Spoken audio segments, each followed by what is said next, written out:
Hello. Today's stories come from r/MaliciousCompliance. We've got two stories today, and hold on to your seats because this might be one of my favorites ever. No calls, and I can't leave the floor? Okay. This story harkens back to the olden days when Blockbuster and Hollywood Video were the things to do on a family friendly Friday, and cell phones were still something most people didn't really consider necessary, aka the 90s. I took a job at a video store near my house. It was a small family owned store with 3 different branches in town. The job was wonderful. I loved movies and games. It was close to my residence and school. I even got free video rentals and a discount from the sub shop next door. The video store was located in a beautiful old building from the 1920s. It had marble stairs and a really amazing cage elevator that led up to the storage and employee lounge. The job was perfect for me. The hours were flexible, the pay was decent, but the one drawback to this was my supervisor. Let's call her Amanda. Because that was her name. Seriously, screw Amanda. Amanda was on the older side and seemed to not be content with how her life had turned out.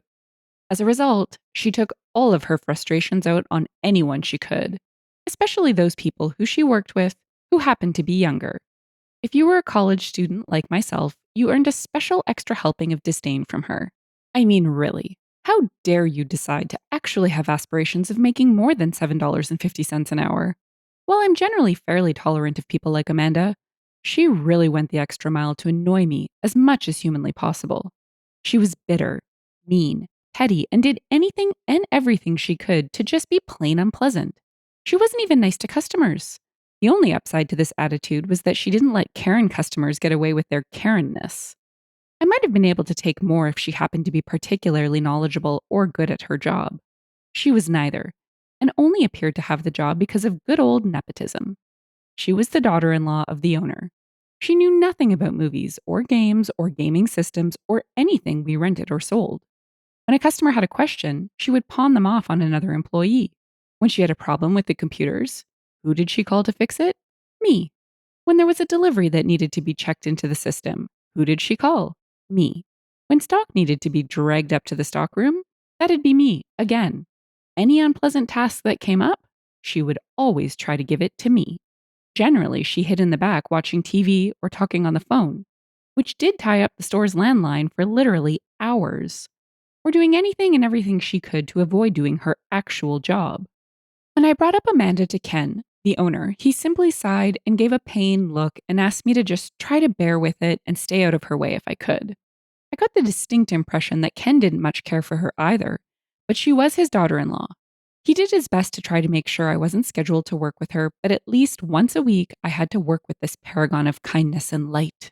One day, I was on the phone with a customer discussing the late fees on their account when Amanda wanted to make a call. This resulted in Amanda ripping me a new one in front of an entire store of people. It was a Saturday, and we were packed to the rafters. She was yelling so loudly that the woman on the phone asked me if we were being robbed and whether she should call the police. Before I could answer, Amanda yanked the phone out of my hand and slammed it into the cradle. "You are never, ever to be on that phone, you understand me?" While I was desperately aching to headbutt her, I bit my tongue, took a deep breath, counted to 10. When that didn't work, I counted to 20, then 50. Instead of telling her I hoped that she'd be ravaged by rabid wolverines, I simply smiled and said, "All right." This seemed to annoy her even more than if I'd gotten angry. She stormed back to the office, and I took a stream of customers, all of whom asked me if I was okay, and one offered suggestions on how to dispose of a body. I appreciated the suggestions, but I had plenty of my own ideas, and while evisceration with a pair of rusty safety scissors might be a fulfilling immediate solution, it probably wasn't good for my lifetime goals, unless those goals involved a jail cell and becoming overly acquainted by a thick woman with one eyebrow named Big Betty. Instead, I checked it off in my big book of voodoo curses and hoped I would have a chance to pay Amanda back for her thoughtful gesture of embarrassing me in front of half of the metropolitan area. Still, there were a few more pieces to be laid out for my malicious compliance, and Amanda wouldn't disappoint me. The next piece came perhaps a month later. I had been at work for about 7 hours of my 9-hour shift and had only seen Amanda once, and that had been when she left the store. Considering I only had 2 hours left of my shift and hadn't yet taken a break, I really needed to go to the bathroom. I told my coworker I was heading to the restroom. This was, however, apparently not in keeping with Amanda's view for the universe. She actually began to bang and kick the bathroom door, demanding I come out. I took my time, washed my hands, adjusted my hair, and calmly walked out of the bathroom.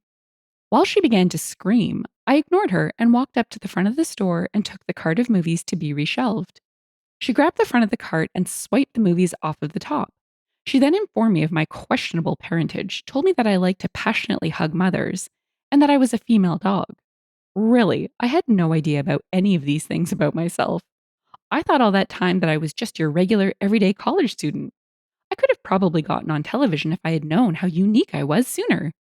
Amanda told me that under no uncertain terms was I ever to leave the floor while I was on the clock. Again, I summoned an inner calm that would have made Gandhi proud. I forced a smile and nodded. All right.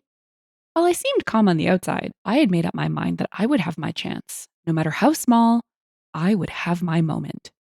That shining moment came on a lazy and blissfully quiet morning. As it was a morning, it would just be me and Amanda. Hopefully, she would stay in the office and I wouldn't have to deal with her at all. When I came in, there were workmen in the back working on the elevator. One of the guys came up and told me that he needed a part and he would be back tomorrow to finish up the work. Annoying, as I would now have to schlep armfuls of heavy tapes up the stairs. But it wasn't the end of the world. The light of my life arrived a few hours later without a word to anyone. I stood at the front putting Be Kind rewind stickers on a batch of new arrivals when I noticed Amanda through the back door getting into the elevator. After the man told me that he needed a part, it didn't even occur to me that the elevator had the power on, and I had a moment of amusement at thinking that Amanda was going to have to take the hated stairs. She was, above all, lazy. However, it seemed the elevator did indeed have power and worked. At least, it worked just enough to go half a floor and then stop.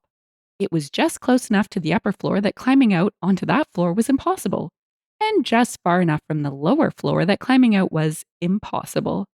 I couldn't believe my eyes. Malicious compliance activated. I couldn't entirely see Amanda as she tried to open the door and get out, but I could hear her. The sounds of frustration increased until I heard the most beautiful sound I ever heard. OP! A slow smile, reminiscent of the Grinch, curved my lips. I walked to the very edge of the sales floor and called out, Yes? The elevator is stuck. Can you open the door from your side? I don't know. I can't see it from here. Amanda huffed in annoyance. Well, get over here and try to open it. I can't do that, Amanda. Why the frack not? I'm not allowed to leave the floor while I'm on the clock under any circumstances. Are you fracking kidding me? You said it yourself. Since I value my job, I can't possibly go against orders. A stream of curses came from the locked and stuck elevator. I'm pretty sure I'm still not old enough for all of the things I heard that day. Call maintenance. The number should be in the office. Trying to sound as innocent and sympathetic as I could possibly manage while also trying not to burst out laughing. I can't do that either. I'd have to leave the floor to go to the office. You think you're real? So many naughty words. Funny, don't you? I don't know what you mean. Call Ken then. I know you know his number. Well, I would, but I'm not allowed to use the phone, remember? Amazingly, there were no curses. There were no screams. There was not even one word telling me that my parents were never married. It was silent. I think for the first time, she realized that she might actually be in a little trouble. She was stuck in a position entirely of her own making with no way out of it for the foreseeable future. OP, please, just get me out of here. I'm sorry, Amanda. I'm just following orders. All pretense of niceness was dropped as she proceeded to inform me of all my imagined faults and those of my parents, friends, and any other relations I might have or think to have in the future. Then she sealed her fate. She yelled at me that I was fired. In truth, I really only planned on letting her stew for a few minutes, but after that, nah. I'm fired?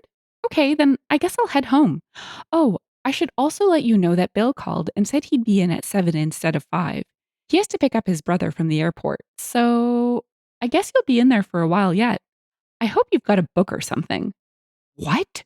You bleeping bleep? How the bleep do you bleep think you can bleeping do this to me? When I get out of here, I'm going to come bleep you and you're bleeping bleep bleep you bleep bleep bleep bleep bleeping bleep. Wow. Okay, yeah. Have fun with that. Have a good one. I'll leave my name tag and shirt on the front desk. Wait. Bye. Wait. Don't worry, I'll look up on my way out. And I'll put up a sign so people will know we're closed. OP, wait! I didn't mean it. Come back. I walked up front, wrote out a sign that we were closed until 7 p.m. due to unforeseen circumstances. The very last thing I heard from Amanda before I opened the door was, "But I have to pee." Still snickering to myself, I locked the door and drove the 45 minutes out to Ken's house to let him know the shop was closed. Could I have gone the 5 minutes to my house and called? Sure, I could. Did I? Nope. Ken seemed a bit surprised to see me there. "I thought you were working today." "Oh, I was, but Amanda fired me." "She's not allowed to do that. All hiring and firing goes through me. She knows that." "Don't worry, I'll call her. I think maybe it's time to talk to my son about her. I can't keep her on with her acting like this. I don't think she'll be able to answer the phone." Ken gave me a long, sharp look as I tried very hard not to smile. Then I gave up entirely and just smiled broadly back at him. "OP? Yes. What did you do?" "Me? I didn't do a thing. I only followed her orders." Ken leaned down to meet me eye to eye. "What happened?" I gave him the full tale from her telling me that I couldn't use the phone under any circumstances to her telling me that I wasn't allowed to leave the sales floor when I was on the clock. Then I told him about her being stuck in the elevator. "You didn't tell her the elevator was broken?" "I didn't even realize it had power." Ken just stood there looking at me gobsmacked and then started laughing. "I should really go let her out." He paused for a minute and looked down at his dirty hands and clothes, then up at me. "But I really shouldn't leave those flowers half planted. And then I should probably take a shower. I don't want to make that drive covered in dirt." "Oh, of course not. You've got a really nice car, and it'd be a lot of work to get that much dirt out of your seats and carpet. Do you need some help with the planting?" Ken nodded solemnly back at me and gave another chuckle. It took probably another hour to finish planting the flowers. Ken told me I'd be paid for the day and sent me home with assurances that I did indeed still have a job and that he would deal with Amanda. I fully enjoyed the rest of my half day off. I did hear from Bill that when he got there, the elevator repair guy had just arrived and that Amanda ended up spending about 5 hours stuck in the elevator. After that day, I only ever saw her one more time. She glared daggers at me as I waved happily to her as she carried a bag of her things out to her car. Whenever I think about it, I still get a little smile on my face. Besides, I only did what she told me to. Oh, Amanda. Some people need to be forced to reflect on their shortcomings. Though I have zero confidence that Amanda actually had the self awareness to recognize that she made her own bed. She probably thought she was a victim, hard done by, and mistreated by OP. Let's check out the funniest of the comments before moving on to the next story. El Bodster said, "This is really putting the malicious into malicious compliance." Excellent. Trout Soup added, "Don't forget the compliance. It's there too." Horror Makes Us Happy said, "Oh no, that wasn't malicious. She wasn't intending any harm. Amanda was completely safely secured exactly where she was." Someone replied, "She did leave her needing to pee for 5 hours. That can be construed as malicious." Catherine added, "Opportunistic compliance?" Lady Havoc said, "I laughed, I cried, but I didn't pee my pants because I'm allowed to leave the floor." OP replied, "You made me laugh. Thanks for that." Someone else chimed in, "So I gotta ask, did she end up having to pee in the elevator?" OP replied, "I honestly don't know. I wasn't there when she got out of the elevator, and since I was sure I was going to get fired for the little stunt I pulled, I was kind of afraid to bring it up and ask whether or not she needed to buy a new pair of pants. My coworker, who was there when she got out, didn't mention needing to mop the elevator, though." Griggle Facsimile said, "Great story and writing. Journalism or English major by chance?" OP replied, "Oddly enough, nope. I was a computer engineering major. I do, however, love to write, and I've always loved words." Mitten Knitten added, "This explains the rigorous adherence to the rules you were given. You did exactly what you were told, did not deviate from instructions, even though the results weren't what the programmer intended." Griggle Facsimile added, "This is an example of GIGO, isn't it? Garbage in, garbage out." Our second story is, will a plot number work for the address? My dad passed away when I was 10 years old, and this story takes place about a year or two afterwards. I honestly don't remember exactly how long it had been since a lot had been going on to blur those years together, but I do remember my mom was still very distraught about his death. I think this was one of the first times I actually saw her leave the house since his passing. Also, I'm naturally very tiny, So while I was probably like 12, I definitely looked at least half that. On this fateful day, I had to go to the doctor's office. I think I had pink eye, but again, I don't really remember. My mom sat me down in the little receptionist office and grabs the paperwork to fill out. My mom's always used humor to deflect her pain, so it wasn't strange to hear her mumble, second guardian slash parent address. I don't know how Heaven's addressing system works. Guess that's going to be left blank. What was strange was when she returned to the receptionist counter. I was bored out of my mind, and it was a tiny waiting room, so all I could do was watch the scene unfold. My mom turns to come sit with me again, but is stopped. Excuse me, ma'am. My mom turns back around to face the receptionist. Yes? You didn't finish your paperwork. My mom, ready to do her job and ensure her daughter had medical care ASAP, grabs the paperwork off the counter. She flips through it. No, looks like I got it all. Ma'am, we need a second parent listed. Oh, he's no longer in the picture. I'm sorry, but I still need an address. My mom lowers her voice, almost too quiet to hear. I mean, he's passed recently. I don't have an address. Ma'am, I can't file the paperwork without one. Her voice is no longer lowered. He's dead. I can't give you one. Then I can't file the paperwork. So you're telling me I need my deceased husband's current address to get my daughter looked at? Yes, ma'am. I can't file the paperwork until it's been completed. My mom isn't normally one to make a scene, especially not somewhere like a doctor's office. Keyword normally. I watch my mom open her mouth, close it, take in a deep breath, and nod. My mom then spoke loud. I almost think she embellished the heartbreak in her voice, making sure everyone and anyone could hear her. Well, I hope a plot number works for my husband's address, because that's all I can give you. The woman immediately starts to panic. There's no way her bosses didn't just hear that. And I could already see people standing up, I assumed to defend my mom's honor. She started trying to take the paper from my mom's hands. No, no, no, don't worry. I don't need one. This is good enough. She glared at the woman. No, you said you can't file without an address, so I'm giving you one. My mom's also super stubborn when she gets frustrated. She held on to those papers like they were my dad's final words. Tears were streaming down her face, though I'm still not sure if it was from anger, grief, or an equal mix of both as she scribbled out his plot number. She didn't move from the desk, but it didn't matter. Everyone was looking at her in stunned silence. My mom had to grab her phone to get the proper number, which involved returning to our seats where her purse was. Everyone turned to glare at the receptionist when they saw my poor mom had a child. When she did return with her phone, a different woman was standing up front. She politely told my mom the plot number wasn't necessary, apologized for the other person, and told her she could happily return to her seat if she likes. Did I already mention my mother is stubborn when pissed? The tears were still coming, but my mom had a blank expression. You cannot file my paperwork without a second parent's address. I will provide you with one. And after a second of navigating her phone, confirmed what she wrote down was correct and returned to our seats. The other receptionist did not return while we were there. I also remember my mom being pleasantly surprised when she went over the bill for that. Got a hefty discount, like 60% off. Edit. Thanks everyone for the awards. I've been having a laughing cry as I read everyone's own stories of stupid policies and gallows humor. I told my mom she's internet famous, and she said she's glad it's because of this story and not the few times she's become a full-blown Karen. Oh my gosh, the nerve of people. I don't know about you, but I can just picture this holier than thou receptionist. My goodness. Let's check out the comments. There are other examples of when employees are on autopilot and simply can't be bothered to listen. Ailwolf had this to share.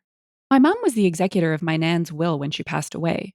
At the bank, my mom said she wanted the remaining bills to be paid from Nan's account, then the account was to be closed. The cashier clerk said that the account holder needed to sign the paperwork, to which my mom replied that the account holder was dead. Here's the death certificate and will, etc. Nope, not good enough for the bank employee. Cue angry, sarcastic mom. Fine. I'll go and get my mom and bring her down here so you can ask her to sign. She won't do anything for me anymore. Cashier smiled and said that's what she wanted anyway, because the account holder must sign the paperwork to close the account. You realize she's in an urn, right? She's dead. She can't sign anything. At this point, the branch manager came over at a run, shooing the cashier away and apologizing profusely to my mom for what he had just heard. 30 minutes later, after taking mom to an office out the back to calm down and stop crying, the paperwork was completed to the bank's satisfaction, and the manager was still apologizing as we walked out the door. Gods, the memories that stick with you as the years roll on by. Reason Whiz added, I don't know why forums don't have some kind of option that you can tick a box for no second guardian, because there's a lot of people in that situation, and it causes unnecessary pain and stress and confusion. OP replied, definitely. My mom made my oldest brother my legal guardian behind her as soon as she could, just to stop this.